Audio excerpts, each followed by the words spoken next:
the second part would be if you look at the pre-check, we've got motor performance and it says mirror them. Like, what does that mean? Verbal abilities and play scripts. So this all goes into just really pre-planning the activity. So whatever play activity that you're thinking about, I highly encourage you to fill out this free, like I call it a play script. I have it in my resource, my play resource, in my on my website. But essentially, you're coming up with ideas with that certain play activity. So if you're playing with the ball, you're going to throw it, you're going to bounce it.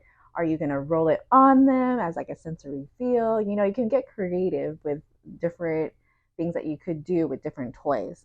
So I would suggest for you, and let's say like the BCB or the practitioner that you're working with, to work collaboratively together. If this doesn't come as like if this doesn't come as natural to you, so just come up with two ideas under each category. So like there's play ideas, there's a place, and these are all related to just verbal language. So request, labeling, following directions, and conversations.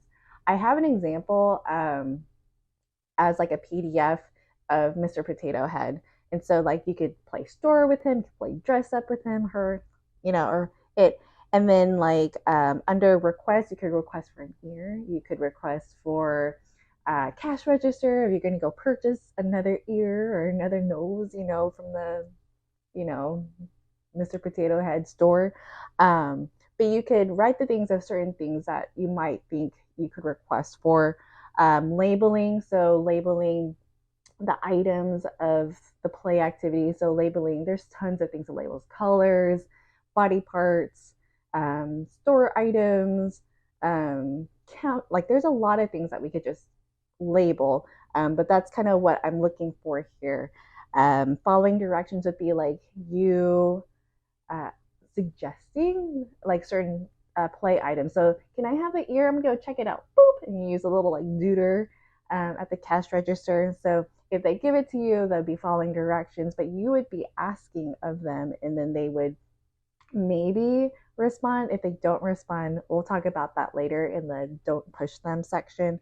But just kind of some ideas to get the play going.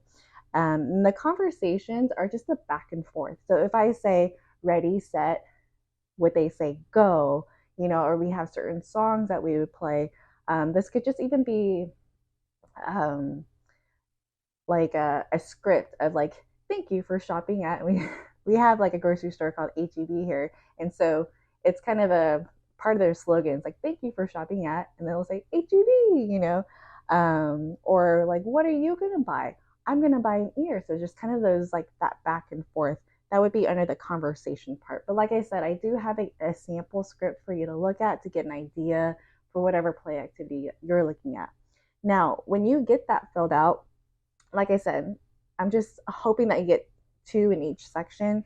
Think about their abilities. So going back to that pre-check of like motor abilities, the Mr. Potato Head, the little like pegs that you put them in can be difficult. So if they don't have the motor skills to do it, then maybe you would be, so you would say me, you would circle me, you'd be doing most of the work as far as like doing the activity, but they're engaging with you. Verbal abilities, thinking about if you're going to do like full on sentences, or you're going to shorten the phrases, or even accepting like certain sounds or just kind of expressions, as far as like moving forward with the activity. Are going to be narrating more than they would be, responding while you're playing. So just kind of think about how you're going to modify this play activity to them and cater to them. Okay. So if you feel inspired, I do have it's a free resource for all parents, but like if you fill one out and you are proud of it, you like it, I would love for you to send it to me so that I could just add it to the resource library for other parents to see and be like, oh, I can do that too. I already have a lot in the playroom already, but I would love to hear from you and see from you just to add to it.